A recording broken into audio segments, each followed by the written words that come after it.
पुणी आज बहुत कमिला सुना दर जदि आपण माने सुना और रूपा किनिया प्लान करुवे आपण आसीगला बड़ खुशी खबर।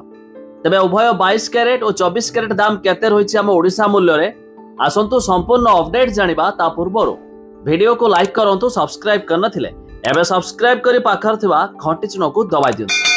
तेबे जानि रखंतु आम राजधानी भुवनेश्वर अर्थात ओडिशा मूल्य रे आज सुना 10 ग्राम प्रति 1800 टंका ह्रास देखा मिली।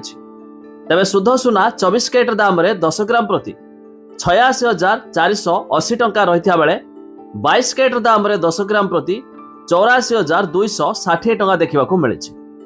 सेहीपरि MCX अर्थात मुंबई रो मल्टी कमोडिटी एक्सचेंज रे आज भी मध्य सुना दाम रे 10 ग्राम प्रति 1300 टंका ह्रास देखा मिली।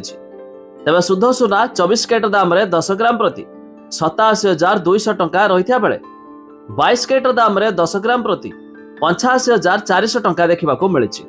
आ छड़ा दिल्ली रो सरफा बाजार रे आज मध्य सुना आंशिक मात्रा रे ह्रास देखा मिली।